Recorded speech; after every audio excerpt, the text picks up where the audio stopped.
Good evening, my people. How are you today? Welcoming the new member, Seguya Ronald. You're welcome, welcome, welcome. Katseguya together tugataka kagamba wasemba. Seguya Ronald VIP. Nenga mulimutia Antonio Random Things VIP ya soseo. Pana mulimutia, how is your Sunday going? For me, it doesn't feel like a Sunday. Sundays are normally for relaxing. I've not relaxed the entire day. Nenga yona byonna byenkoze mukama atereddemu omwangu tebitambudde bubi. But how are you? Antonio Random Things Chigozi, Antonio Random Things VIP, Chigozi Stanley, Nathan 256,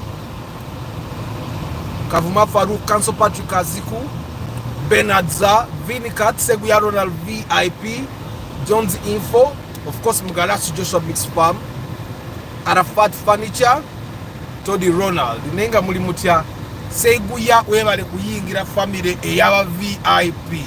How is your Sunday, guys?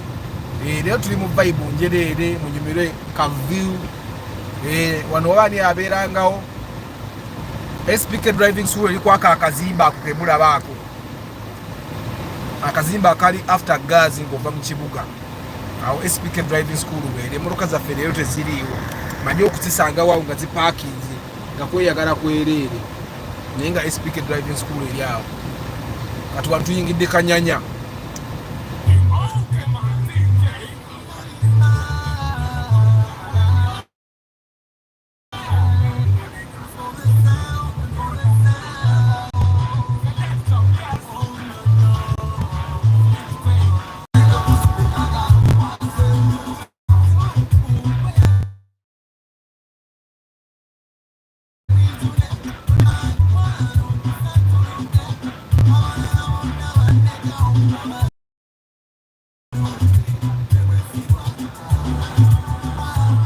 Paul Sema VIP ogamba otya Paul Sema SPK kuraze weli otegeddewo Morad K Momo, how are you cha Kamukama Godwin, how are you?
Yes, Kawenja Emma, how are you? My people bangi muli mutya muli steady baba iyo golf era makani.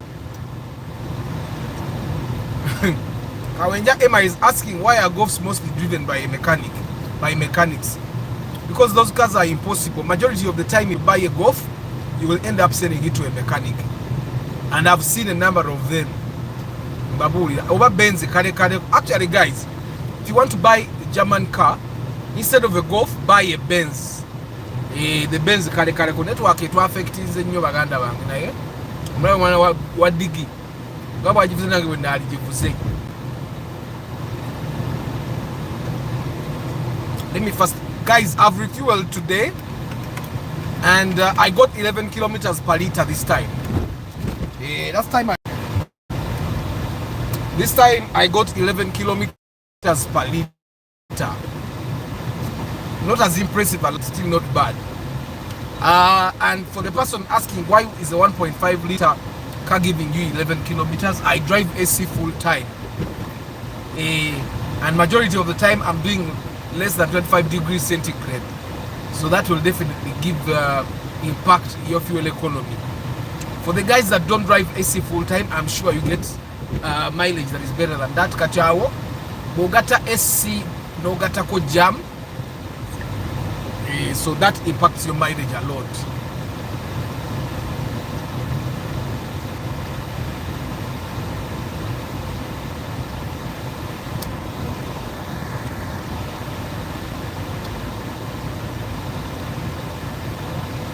Seguya webale kuyingira VIP. Seguya Ronald ayingide VIP olwaleero. So today I did intermittent fasting, like Dr. Jonathan Chiwanuka here recommended. Nakomye kulya yesterday night, zizemo kulya today at 5 p.m. I've not eaten junk food. Ndidde busigo bwa nsujju. I've bought pumpkin seeds from a supermarket, and that's what I've eaten since yesterday.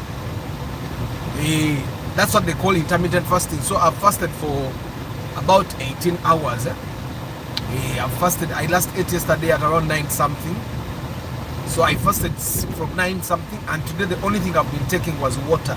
So I've taken about 3 liters of water, and at exactly 5 I ate my pumpkin seeds. I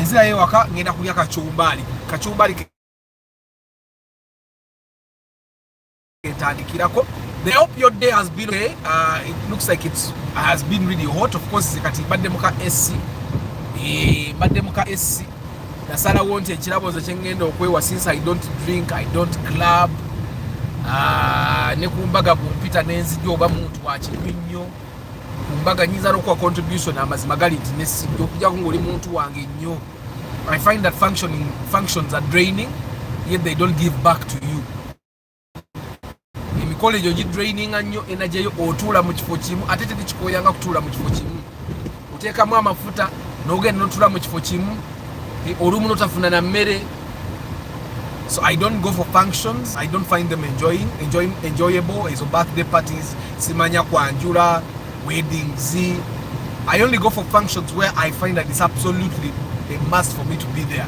Like if someone loses a person that is close to them, ezo barrios ngenda nene nyimbe zenyini stera gende nyimbe zina kubaza abantu ba family okitegeera, but barrios omuntu kwambikira stera kumisinga because at that time omuntu abayagana ku bantu aba muli close abazomubeererawo, but embaga nkwa contribution n'okujja nesijja because they are really draining. Ate okuzika kutera kwa banga tono omuntu kwa sawa 5 ku 8 ne baziika buli omu nadda amakubo ge kasago jjo okuzikirako abantu akulabye. Naye embaga ziri draining. So the only time I get to enjoy myself is when I'm driving my car. Nandi muka SC kano. That's why sobra gula moroka etakola SC. Yani kavitis kama mama tugenda kagula kalina okubanga akakola SC. Nabe kana watakakola SC. Kyengenda okusooka okumukanikira SC akole awo kamuye yagala oba atomera bitooke yamanyi kasata tomera bantu. Otherwise that Subaru 2 liter won't give you the same mileage as Toyota 2 liter under the same conditions. Council Patrick have found that Subaru drivers don't drive the same conditions. Subaru drivers accelerate a little more than Toyota drivers. You get. But also the other thing that I found about Subarus, you know, it's very easy for me to go to a Toyota dealership and get myself the recommended plugs for my Toyota. But it's not the same thing with Subarus. So ojakwesanga Subaru ezisinga nga spare mawanga magatte, plugs mawanga magatte, air cleaner bajijje waayo, okitegeera jagenda okwesanga ebintu ebimu ebibeera mu Subaru bitebiri genuine. Then also you guys need to understand that Subarus are the most modified cars. Okay? Muzira the reason esoose njikuwadde, the way I accelerate the Raktis is not the way someone is going to accelerate the Trezia. Because the person driving a Trezia doesn't believe they are driving the same car as me. For them, they believe they have more power, so they'll try to get more power out of that machine. So the person that drives a Subaru Forester will accelerate more than a person driving a van. Let's say than a person driving a RAV4. So they'll definitely get bad mileage because of accelerating. Secondly, Subarus are some of the most modified cars. You find people putting heavier tires on that thing. You find people putting a midunu on that thing. Yeah. And I also find that spare abera mu motor cases za Subaru mungi bamukwata bamakanika bamukwata mu faster than the Toyotas okitegeera. So I find that those are some of the reasons why the Subaru given and but it has mostly to do with the acceleration. aba Subaru ba accelerating nnyo. It's just something that comes naturally. Nange ebiseera byenvuga Subaru, I accelerate a little more than when I'm driving other cars that are not Subaru. So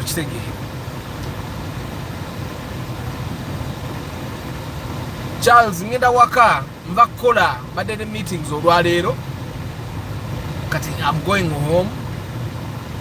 Ata, can I get a bit used, new shape, in good condition? No, you can't. I'm sure you can't. I know normally people don't want to hear me say you can't, but you can't. That's a fact.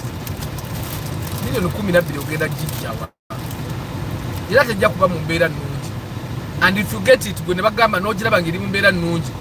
I want you to update me every step of the way for the first 3 months. The money you're going to spend in that car will be equivalent. Let's say total, added to the money you're going to buy, which is 12 million, you'll end up at 16 million. Trust me.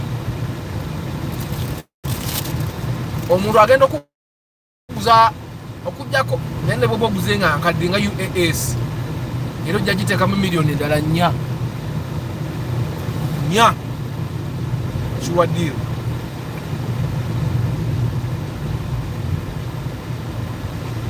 So anyway, it's Sunday, and I just wanted you guys to share with us, what do you do to cope with hard times when things are not going very well?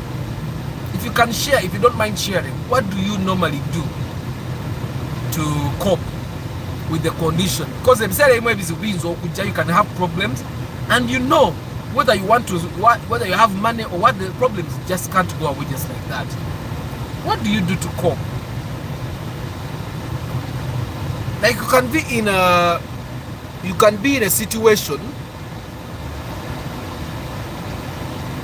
You can be in a situation where things are not going well, and you really want to solve the problems, but you can't. Yeah. What do you do in situations like that? When situations are bad, but there's nothing you can do about it. What are some of the coping mechanisms you have, guys? Let's share so that the people that are going to work.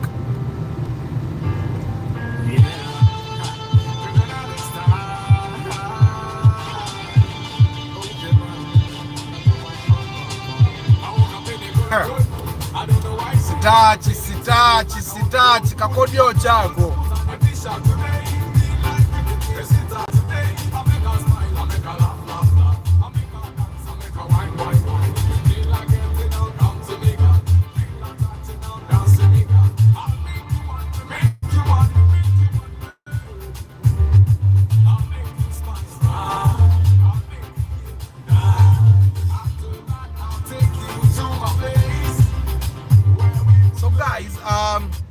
What we are doing today, muna tsonyo ebya networker faba Airtel, the embarrassing network goes off like I don't have a 4G phone nenga ate simu nyina 4G.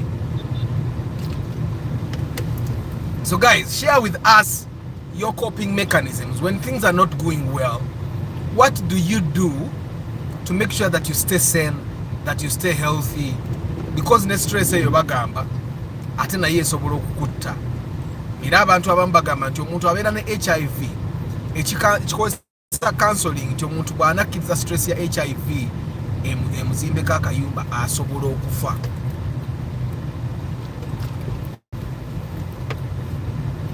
So what do you guys do? What do you guys do when things are not going well, but you know very well there's nothing you can do? Share your coping mechanism so that it helps another person go through the tough time they are going through, or in the future if they ever have to go through a tough time, so that they have mechanisms they can use to stay sane and healthy. Those tough times normally happen when, for example, you are in business and things are not going very well, and then there is nothing you can do. For example, neka nakavubuka kebali mukuyigiriza piki abantu bayigira kukubo batyo tubona mbagabo boina mutongo yagala ayige piki soko omutwaleko mu kisaawe asoka ayiga okubalansinga network aliwe badde evudde omwana oyo piki badde bukuye maaso g'emmotoka. So anyway guys, business is not going well. For example, mulaba kati nga bajja bakola tax reforms. Bajja bakola tax reforms and all. Mlijja tax reform nga bongedde omusolo ku business yo nga tolina kyagukolera ng'olina osigala ng'ogenda mu maaso. How would you cope during the time nga tonnafuna solution? Bakuregistarinze for VAT forcibly. What would you do? Yeah, what would you do, or what do you do as a coping style? How do you cope? How do you make sure you're still sane? Okitegeera olw'essaala n'obenga olina omuntu gw'owaddeyo akakodyo ak'okubeerawo mu biseera ebyali baddemu stress ate n'ataba na stress. Yeah, so what are your coping mechanisms?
Now that we are talking about coping, that we drive into Suna Ben's situation. Now, Suna Ben's situation, according to what I know, he bought land.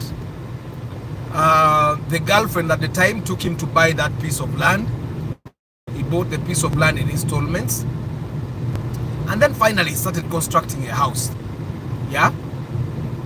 And then I think, according to the information I have, then along the way, he gets tired of the girl, and then he starts moving on. And then the girl says, you know what? This is our house. She goes and wants to move into the house. They try to push the girl out of the house, and she says, but this is our place. She has a land title that has both her name and Suna Ben's name on the title. So they are co-owners of the piece of property. So now the question would be, who is stressed? The woman or the man? And then the question would be, yes, we were not there. Then the question would be, did the woman bring some money to make sure that that property stands? Did the woman contribute in the construction? The woman says she contributed. The man says she did not. You get it? Now, who is coping? What do you think is the party that is coping? Is it Suna Ben that has to learn to cope, or the woman Nambwai? Yeah.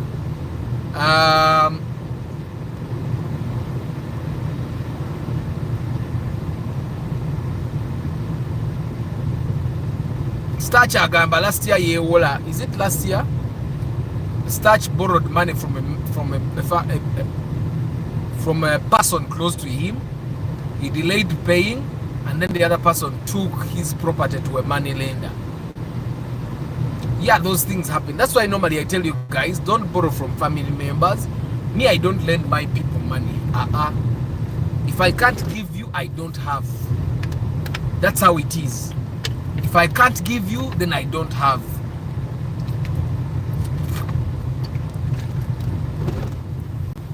If I can't give you money, I don't have money.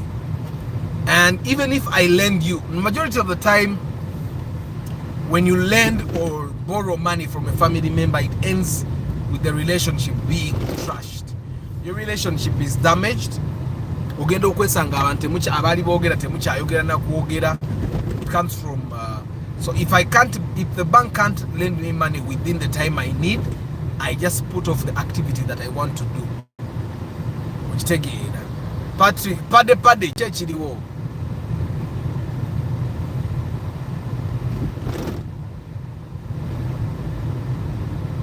Feel the pain and give it time to heal.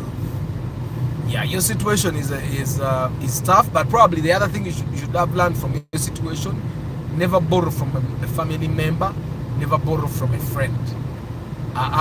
Mikwano jo wasabe busabi mpaayo.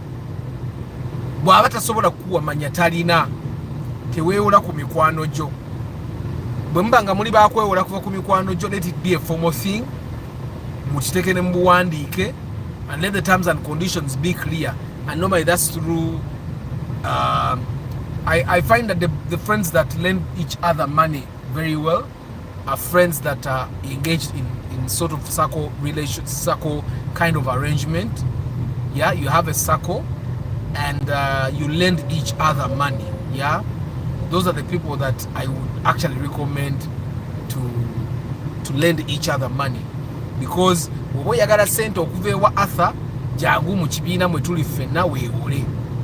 Oba oyagala nkuwe, I can give you, but borrowing is something that I don't recommend with friends and family.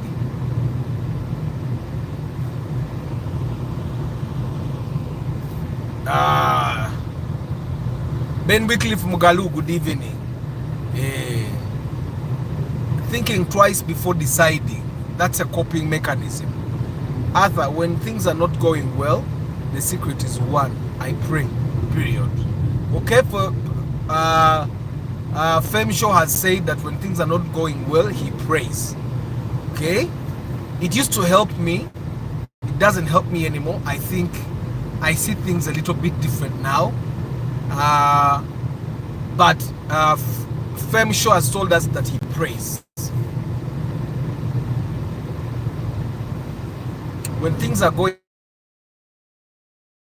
hard, in Uji, if my destination flight goes beyond Africa, Sidda paka Montreal, Sidda.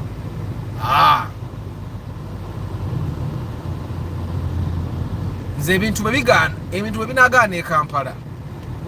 Nga Kampala yaganye nga sinze, because sometimes things are not going well, naye nga ate we are to blame. Either we don't have capital, or we are not working hard enough, or we don't have the right networks, or we have the wrong friends. Sometimes that happens. And you just have to figure it out. Omanye, things are not going well because of what? Am I to blame? Or things are not going well because the country is just a bad country. If things ever stop going well, and I know the reason things are not going well is because of the country, yeah, then I can tell you for real, nze bwenafuluma Kampala sijja kudda. Iyo njagulayo ne kaploti ak'okunziikamu. Naye mumpe eddakiika emu yokka.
kale komyewo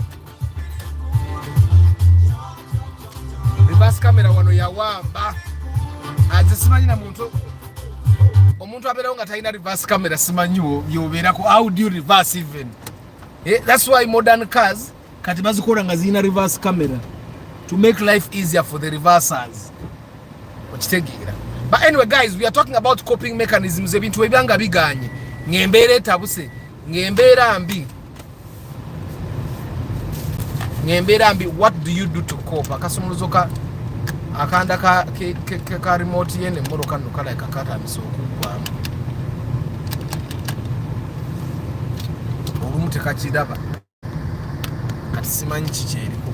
But anyway, what do you do to cope when things are not going well and you know very well that there is nothing you can do about it? Enkyene emmotoka enevaayo ate mulowooza eraba akanda enkya nyina okgenda ngula akanda kano ate newaffe osobola okkanoonya ne kabula.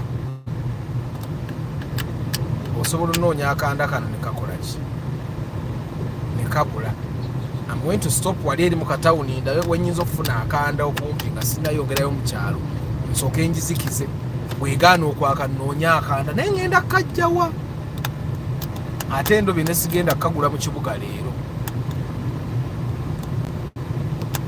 egaanidde ddala okulaba ki motoka egaanye okulaba ekisumuluzo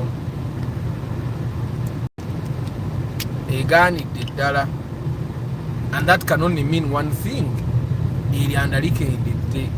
Naye kati eno ewaffe erianda ngenda kulijjawa. Kati wano, this is one of the times that I need to have a coping mechanism.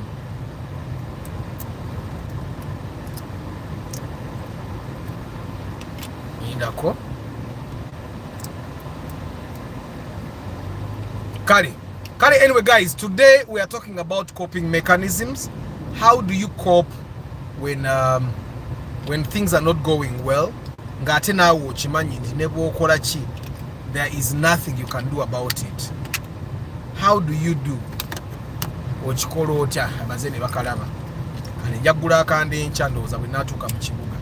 So anyway, how do you cope when things are not going well and you know you cannot do very well? Both the man and the woman have to adapt to the situation, or else they have to sell the land and share the proceeds equally and part ways. I find that Council Patrick kyoyogera kituufu.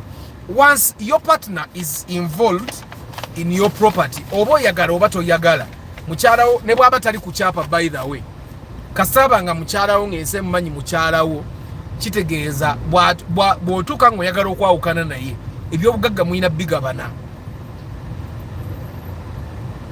Era Suna Beni wali azanya yali badde kati yatandika do negotiating n'omukazi okitegeera. But how does he cope?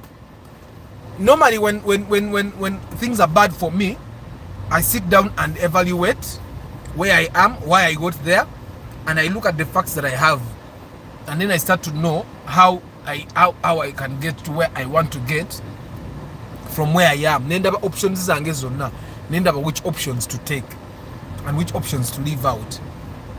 I know that's not really coping, that's me finding solutions, but normally I cope by trying to find solutions. Or else, when things are not going well, I black out. I sit there and sina chenkola. So normally I cope by just blacking out. I don't really black out like I sleep, no, but I just be there and sina chenkole sa way to figure out. But you guys, how do you cope when things are not going well? Adrian, good evening.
mulaba omusajja wa loole bwavuga ebyekisiru mumulabye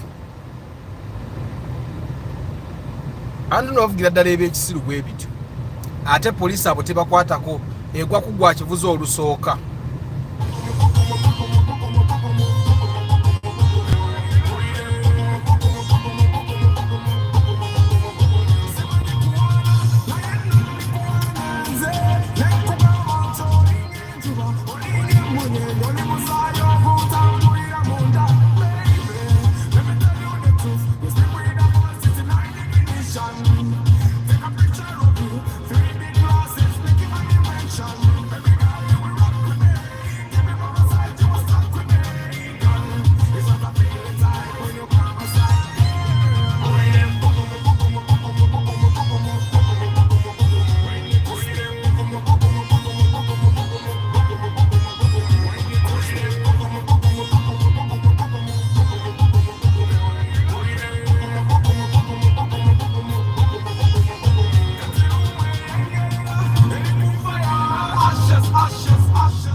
So guys, mbayisaamu naye network ina wegenda tuuka ekyankana noba ebadde ekyankanira mu kibuga.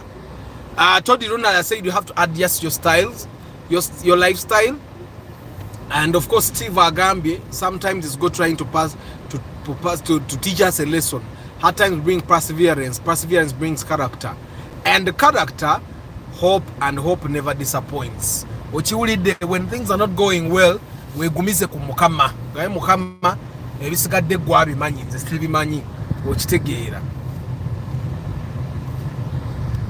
When the going gets tough, I just sit back and relax. Kansoke male kampakinga ebbali tulabe comment ezo kubanga genda gasimanyi di network ya Airtel, the embarrassing network wegenda kunzijako.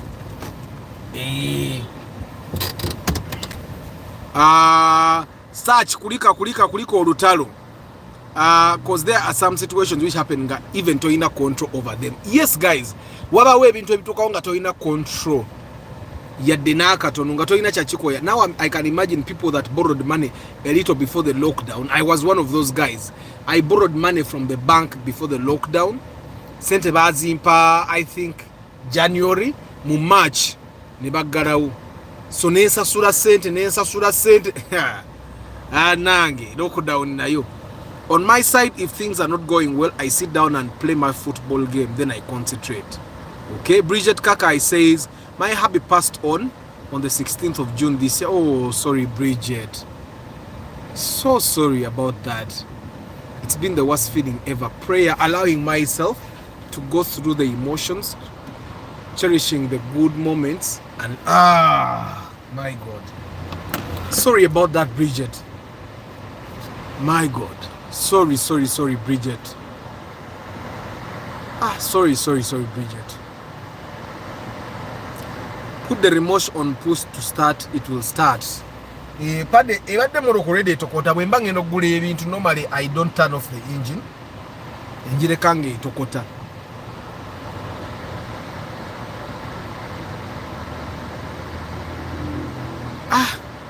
Sorry, Bridget. Oza Mosanto is saying, I cope by not coping. I sit and accept what has happened and deal with the consequences instead of fighting. Omanyi denial a later stress.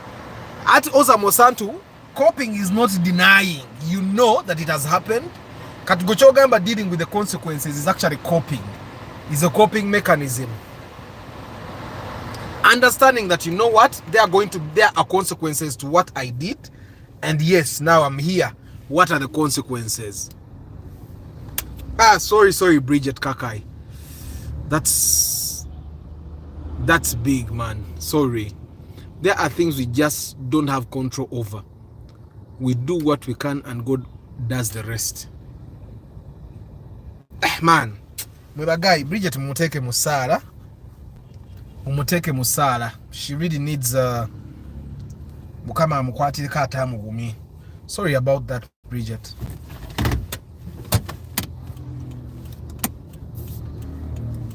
Sorry, here I was blasting music. Sorry. May God strengthen you. Now that's something that you don't have control over. Bridget has said she prays and cherishes the good moments that she had.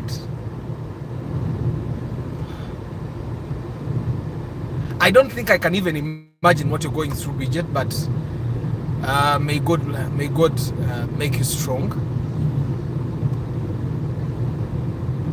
But I know you'll pull through. You will. You'll pull through.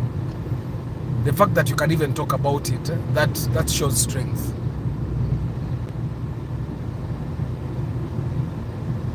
Pade nanga katironi nazivako. After the lockdown, I realized that in the unpredictability of Uganda, if you can avoid taking loans, don't take loans. Munda bano hampunzi kuba kubembaga waliochi trailer obanchi vile chigende kanchi vile genda trailer badende nkubye ne hampu lwa chi trailer ekyo kizze kidduka kigenda tukali kisale speed kigenda tukakasozi kisale speed.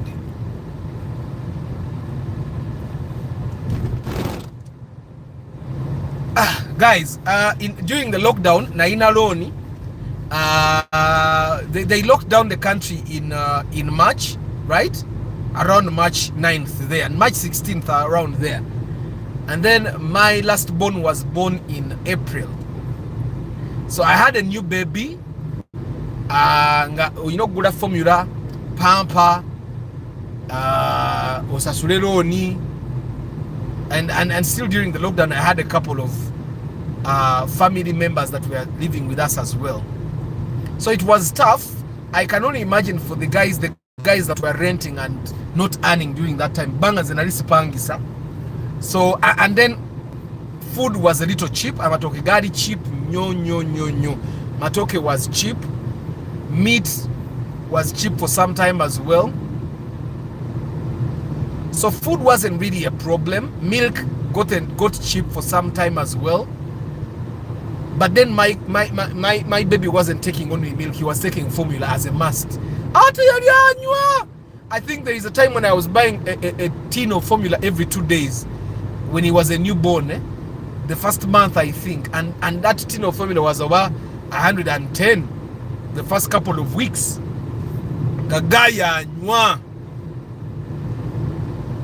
So I think the lockdown taught me one thing. They kept calling me back. I said no. Let me use the little money I have, and God has been good.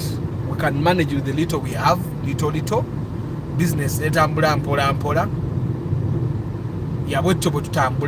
But guys, how do you cope?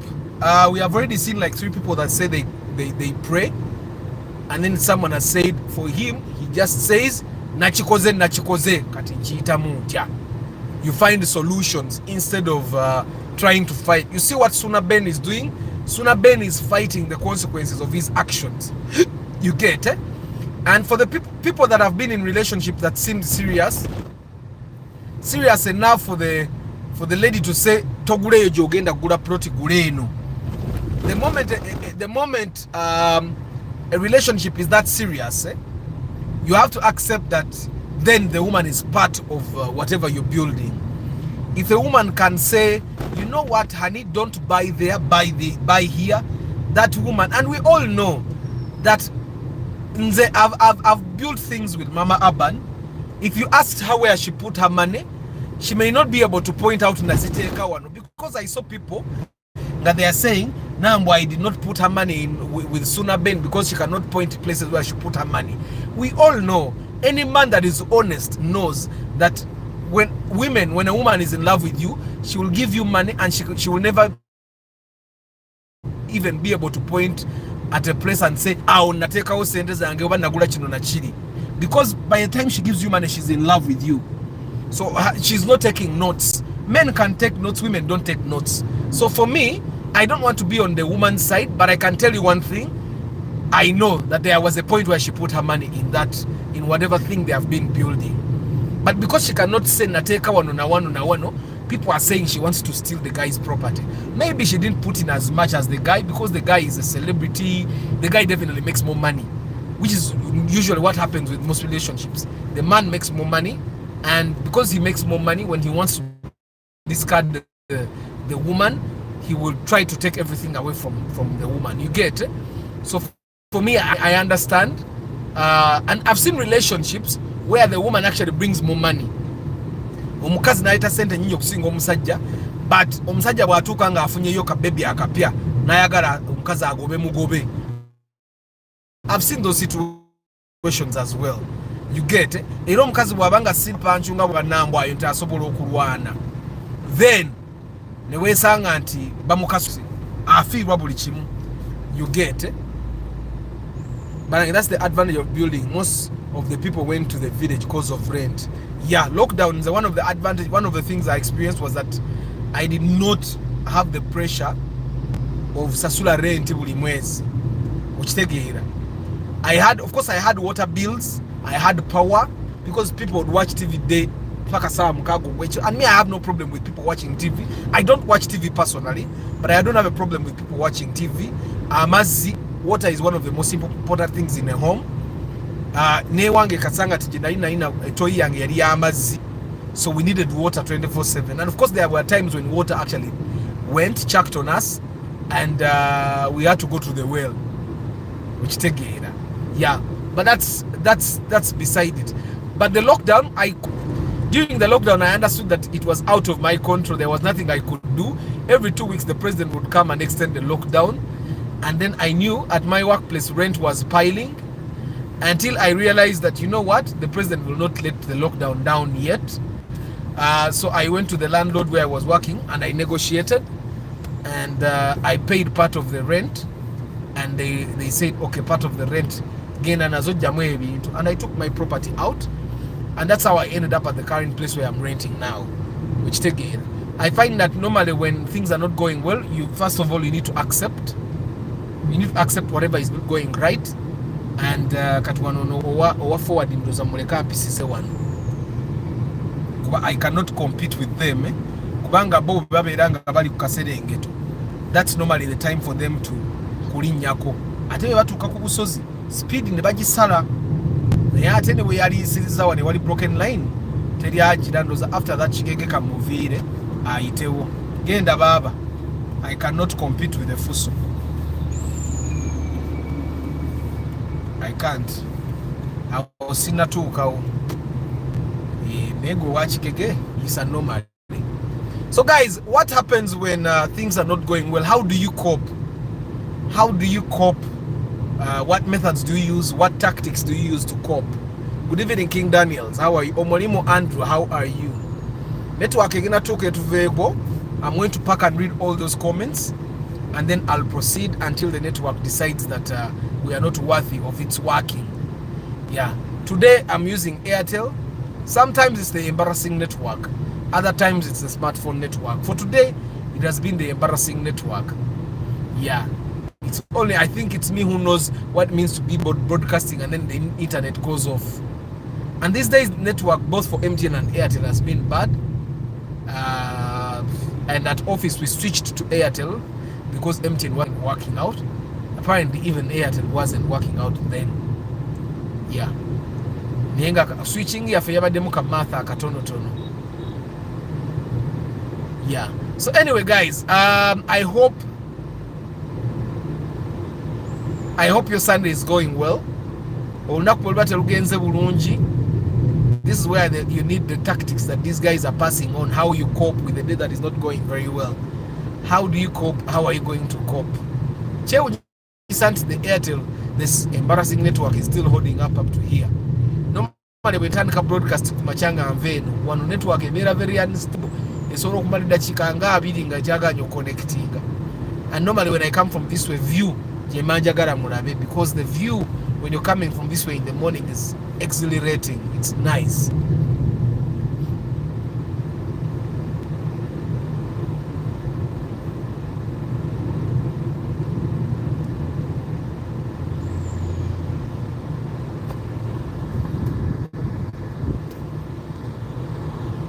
Life is precious. Omolimo Andrew.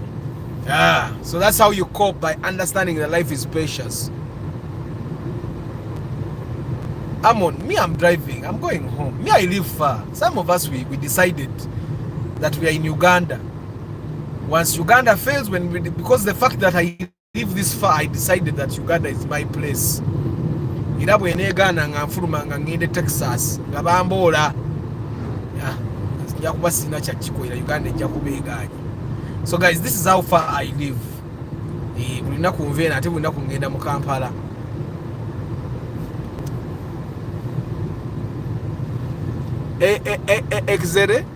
Exhilarating. Exhilarating tochimanyi kyechintu ekikuwa obeddekende, ekintu ekikuwa emirembe, ekintu ekina obuwoomu obuyitirivu. Exhilarating. You know the word exhilarating is also not very easy to pronounce. Naddala nga toyogera nnyo Oluzungu. The word exhilarating. Ekirala ekimotoka ekitutte emiti eminene oba egyo kati bagijjewa. Kati wano otwire ekyali Bombo Road. After Bombo then it becomes Gulu Highway, I think. Oba Nakasongola Highway. Ye Nakasongola ogenda eno. But after Bombo, it becomes the Gulu Highway, I think. Wanenechali Bombo Road. Nyena no basi bula bantu bange 2 minutes. Era when parking kati wengendo basi bulira. So what do you use to cope? Banange tabire mu muntu ayita mukasera akazi. You don't know when someone is actually going through a tough time. So whenever you can offer, you can pray for someone. Onako olwalero, for the guys that pray, Bobo Saba, you put Bridget Kakai in your prayers. She lost her husband last month, and we only get to know after a month and a half.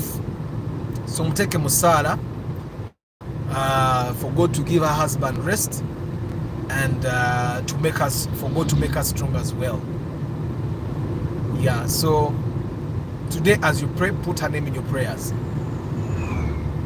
Woo, look at this. Normally in the morning I want you guys to enjoy this view. This place is nice. It looks lovely. But normally in the evening I don't drive via this side because ekiro emoroka za kuno ku luguudo kuno zivuga bubi. Kati mulaba emoroka ebbiri ezimpitiriza ku Buserengeto yiri ey'amafuta then nekifuso kiikyo. Me, I know them. Speed bagisaida ku busozi awo. Wano ku Buserengeto bajja beekalakaasa. And for me, normally when I'm driving on highways, my goal is to not go over 2,000 revs per minute. Airtel can embarrass. Mbadde nyumye mbozi eri ngenzo okudde eno nga network etujjeeko ngenda na basi bulira awo mu katawuni kaawo waliwo parking ennungi. Anyway guys, badde njogera ki network weeviiriddeko nkirabidde. Naye nga ffenna twesabire abantu b'oku broadcasting bw'oba oli musabi, Mukama bayise byonna byonna bye bayitamu babiyitemu bulungi, bwe baba balina bye bayitamu, bwe baba tebalina bye bayitamu ate era obasabire baleme kutuuka mu mbeera nzibu. Buno obwana bunoonya engeri gye busala.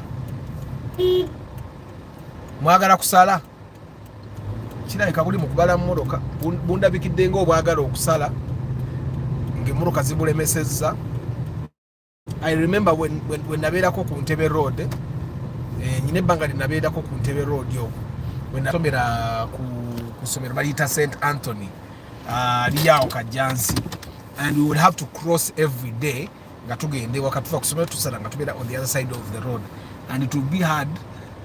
Kaseera I think that was 2001 ne Senkubuge bwe yeesimbirawo kuba president ne bateekawo ettaawo, mujijjukira ettaawo eyo, but then ate nze nali eri side zeeri ezanga ettaawo tugisala tugenda muki tugisala tugenda mu katale. I wonder, Uganda has issues in every sphere of life: internet, electricity, water. Kaso Patrick bireke no bireka. Me, I got angry, and then at a certain point I stopped being angry, because when you're angry about the things that are not going well, first of all you stress your life, And secondly, nebo yogera ku internet bibajja kugamba you're doing politics. Nebo noyogera ku nguudo nti enguudo mbi lwaki tebazikola, they will tell you you're doing politics. Buli kyoyogera ko wano nga bagamba you're doing politics. Man, kamba sibuli. Ate kati oyogedde ku ebyo ebintu and you arouse the feelings of displeasure in me. Antonio Random Things VIP, Chigozi Stanley, Nathan 256, Mugalasi Joshua Mixed Farm, Tusime Eddie, Kavuma Farouk, Council Patrick Aziku, Bernard Za, Vini Katz, Seguya Ronald VIP, Webale Kuyingirao, Jones Info, Arafat Furniture Uganda, Toddy Ronald, Morad K Momo, Paul Sema VIP, Kamukama Godwin, Kawenja Emma, Charles Sebaduka, Oza Mosantu, Deep in Coffee, Bukenya Abbey, Nsanji, Nsereko Starch, webale kuyita mu ebyo ebintu mukama ayebazibwe. Kiza Tadeo VIP, Trigan Raphael, Pade Patrick Poultry Farm, Ben Wycliffe Mugalu, Fame Show, Edrin Mugirwa, Steve Omunyokol, Guy T, Ben Kako, Bridget Kakai. Sorry about that, Bridget. Frank Chambade, Balvids, King Daniels, Omolimo Andrew, Nabasa Amon, and Ronald Muchwa. Guys, I wish you a very lovely day. I'll see you tomorrow morning. May God bless you and may you cope much better during whatever time you're going through a day. Namwabali Mukamoli, I don't take it for granted. I'll see you tomorrow morning. May God bless you. Ciao.